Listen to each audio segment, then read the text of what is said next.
Fala galera, bem-vindos ao canal Biosfera, eu sou o Marcel Gantes e hoje a gente vai conversar sobre a organização estrutural dos seres vivos. Já parou para pensar do que a gente é composto, do que a gente é feito, qual é a menor parte do nosso corpo? Pensando nisso, teve um holandês que há muitos anos atrás, mais ou menos em 1600 e alguma coisa, o Oppenheimer, alguma coisa assim o nome dele, ele pensou nisso. E ele criou um mecanismo, trabalhava com óculos, trabalhava com lentes, e ele criou um mecanismo para que a gente conseguisse ver as partículas cada vez menores, conseguisse ver as estruturas cada vez menores. Tá? Esse aqui é o inventor do telescópio. Ele é a primeira pessoa a poder ver organismos microscópicos. Então ele pegou, olhou lá uma gota de água, então a primeira pessoa a descrever esse mundo microscópico que até então não era conhecido. Graças à invenção dele, se criou um campo muito grande de descobertas e a cura para várias doenças que não sabia que existia pela ignorância, pelo não conhecimento desses organismos microscópicos. Muitos desses organismos microscópicos eles são patogênicos, podem fazer mal para a gente. E esse cara foi que deu o pontapé inicial para essa descoberta. Depois da descoberta do Oppenheimer aqui, um outro holandês, o Robert Hooke, aprimorou a invenção do compatriota dele e fez uma versão melhorada do microscópio que ele tinha até então. Com esse microscópio aqui, para nós hoje, extremamente primitivo, ele usava fogo como fonte luminosa para poder enxergar. Ele pegou uma casca de árvore, tá aqui ó, essa foto aqui, a fotinha é o desenho que ele fez, tá? Ele pegou uma casca de árvore e analisou no microscópio. O que ele viu no microscópio foram essas lacunas aqui, ó, esses buraquinhos na casca da árvore. Para esses buraquinhos na casca da árvore, ele deu o nome de célula. Célula. Só que na realidade, as células aqui são espaços vazios. Tá? Não tem nada ocupando esse espaço aqui. Por quê? Porque a casca da árvore é um tecido morto. As células já morreram. Então aqui só tem um espaço deixado pelas células. Tá? Então o primeiro relato que se tem de células é graças ao Robert Hooke, que analisou essas células na casca de uma árvore, tá? Então ele deu o nome de células aos espaços que foram deixados realmente pela célula. Com o aumento da tecnologia, o melhoramento dos telescópios, começou a se descobrir cada vez mais estruturas, cada vez mais partes dessa célula. Viram que as células não eram um imenso vazio, que elas tinham estruturas, que elas tinham coisas dentro, tá? E aí criou-se o que a gente chama de teoria celular, tá? Mas o que é a célula? A célula é a menor unidade funcional de todo ser vivo. Todo ser vivo tem pelo menos uma célula, tá? E essa célula é a menor dessas estruturas. É onde as reações do nosso corpo acontecem, onde a gente respira de fato, onde os alimentos são realmente aproveitados, tá? Onde teus neurônios estão lá processando o teu pensamento. Então a célula é a unidade fundamental da vida. A teoria celular diz que todo o ser vivo tem que ter pelo menos uma célula. Olha esse animalzinho aqui, ó. Ele é um paramécio, o nome dele. É um animal unicelular. Na imagem a gente consegue ver vários animais aqui, ó. Vários organismos, né? Unicelulares. Não são animais, são protozoários. Unicelulares, tá? São compostos de uma única célula. Diferente de ti, que são compostos por trilhões de células, tá? Os organismos formados por uma única célula são chamados de organismos unicelular, uma única célula. Os organismos formados por milhares de células, como o nosso amigo cogumelo, eles são organismos pluricelulares, organismos com várias células, tá? Tem muita célula. Então a teoria celular, ela diz que todo organismo, como eu já havia falado, é composto de pelo menos uma célula. E tem que ter pelo menos uma célula para ser considerado um ser vivo. Tá? Tem uma célula, tu é um ser vivo. Agora, se tu tem mais de uma célula, né, tu é um organismo pluricelular. E outra coisa importante, as células, elas só se originam de células pré-existentes. Tinha uma ideia louca lá na Grécia Antiga, tinha um cara que tinha uma receita para formar a vida, que ele dizia que pegava as roupas sujas, tá? Deixava num canto, numa sala escura, botava os grãos de trigo lá e deixava 21 dias, ele tinha até tempo exato, que com o tempo ia aparecer baratas, ia aparecer ratos naquilo ali.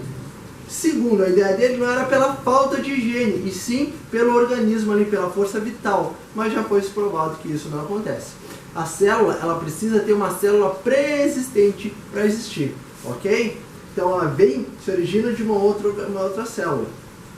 E todo ser vivo tem que ter pelo menos uma célula. E aí que vem uma coisa interessante. Os vírus, como o nosso corona que está aí no momento. O coronavírus é um organismo acelular. Ou seja, nenhum vírus possui célula. Os vírus são organismos que não têm células, são parasitas celulares. Eles invadem as células e usam a célula para poder se reproduzir. Eles saqueiam a célula, eles fazem a célula trabalhar para si. Tá? Então, os vírus não são considerados seres vivos por não terem célula, ok? Então, os outros organismos todos, como os protozoários, que são organismos bem simples, como as bactérias também, são organismos bem simples, são organismos unicelulares, ok? Alguns fungos, como o cogumelo que eu botei aqui, o cogumelo é pluricelular, mas algumas espécies de fungos elas são unicelulares. Por exemplo, o fungo que a gente usa lá no pão para fazer fermento de pão, aquele fungo lá é um fungo unicelular. Beleza? Deu para entender a diferença entre unicelular e pluricelular? Tá? Aqui, ó, isso aqui, ó, é um organismo, essa aqui, ó, é a mel, ó, ela é um organismo pluricelular, tá? Olha lá, mel. Então, seguindo aqui, pessoal. Como a gente tinha falado, a menor unidade, vamos começar aqui, que a menor unidade de ser vivo é uma célula. Todo ser vivo é composto de pelo menos uma célula, tá? Então, a menor unidade de seres vivos. Ele pode ser unicelular ou pluricelular. A célula é dividida em 3 partes, tá? 3 partes básicas. Elas têm várias outras partes, várias outras estruturas, mas 3 partes básicas. Uma membrana plasmática, uma membrana que envolve toda a célula. Se a gente pensar na nossa casa, a membrana da célula seria como se fosse a parede da nossa casa. A parede da nossa casa serve para proteger a gente.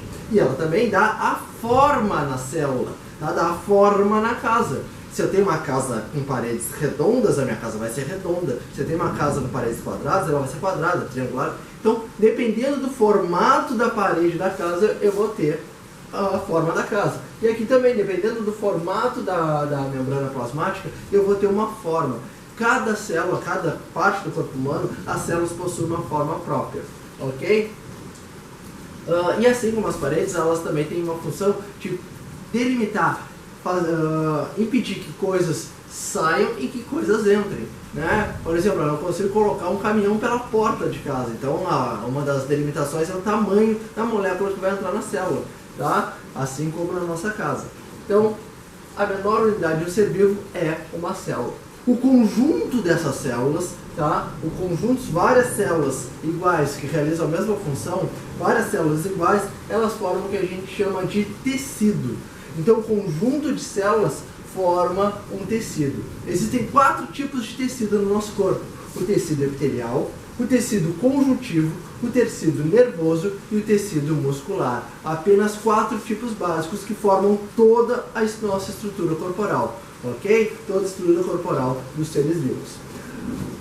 O conjunto desses tecidos, a interação desses tecidos, elas formam os órgãos do nosso corpo.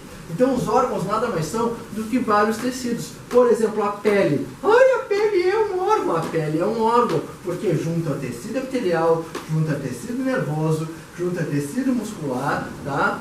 Tudo isso está aqui presente na nossa pele. A pele é o maior órgão do nosso corpo. Então os órgãos são formados por um conjunto de tecidos, assim como cérebro, coração, intestino, pele, rim, fígado, pâncreas, todos esses órgãos. O conjunto desses órgãos, a soma desses órgãos, tá? Eles vão formar os sistemas. Então nós temos o sistema digestivo, sistema nervoso, sistema cardiovascular, o locomotor, respiratório, urinário, reprodutor, sistema endócrino. São vários sistemas no nosso corpo, beleza? E o conjunto de todos esses sistemas, a soma de todos esses sistemas, forma um organismo, forma um ser vivo. Tranquilo?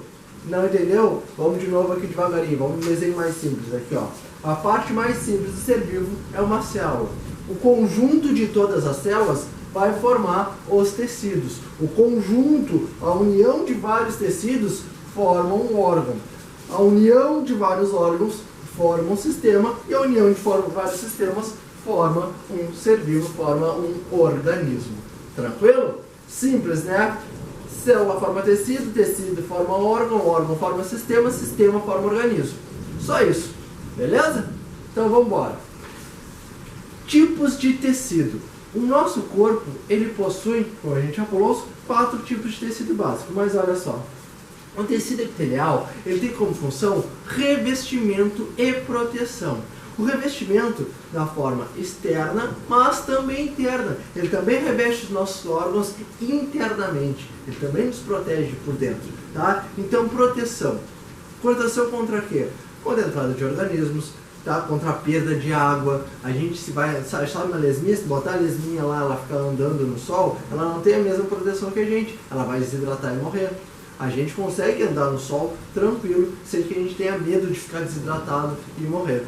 Tá? Então, tecido epitelial, proteção. Abaixo do tecido epitelial, tá? Bem mais abaixo, nós temos o tecido muscular, responsável pela movimentação. Ele faz com que a gente consiga se movimentar todo, beleza? E o se movimentar não é só caminhar, andar aqui. Não, movimentar a comida ao longo do teu trato digestivo. Movimentar o sangue nas tuas artérias e veias. Movimentar o teu coração para bater. Então, todas essas, o teu pulmão para respirar. Todas essas funções, elas são exercidas pelo tecido muscular, tá?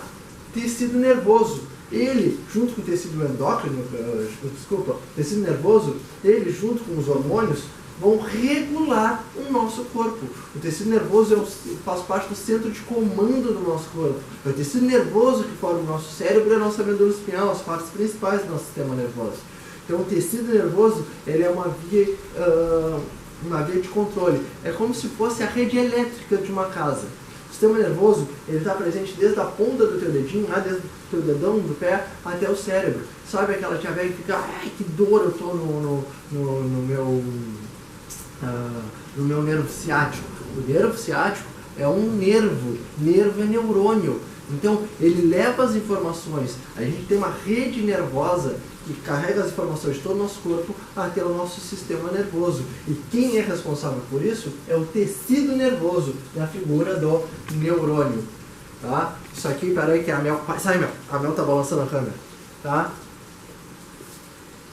Tecido conjuntivo. O tecido conjuntivo é o mais diverso do nosso corpo. Ele assume uma infinidade de formas. Nós temos o tecido propriamente frouxo e o propriamente dito, que eles formam os tendões, formam as cartilagens. Nós temos o tecido ósseo, que também é tecido conjuntivo, as cartilagens que a gente já falou, o sangue, que é tecido conjuntivo, gordura, tá? Tecido adiposo é tecido conjuntivo. Então o tecido conjuntivo tem uma variedade muito grande, tem funções muito importantes no nosso corpo. Tá? Ele faz basicamente o papel de preenchimento do nosso corpo, faz a proteção, ele faz a nutrição dos outros órgãos. A pele, o tecido epitelial, ele não sangra, ele não tem vasos sanguíneos. Mas se a gente se cortar, a gente vai sangrar porque ele é nutrido pelo tecido conjuntivo. O tecido conjuntivo nutre a pele para que ele consiga se manter saudável aqui. Então todo o nosso sistema é um conjunto é um conjunto de engrenagens muito bem azeitada para que funcione perfeitamente. Esse conjunto de tecidos, eles interagem para formar um organismo perfeitamente como somos nós. Ok? Bom, pessoal, hoje a gente fica por aqui. Espero que tenham gostado. Até a próxima.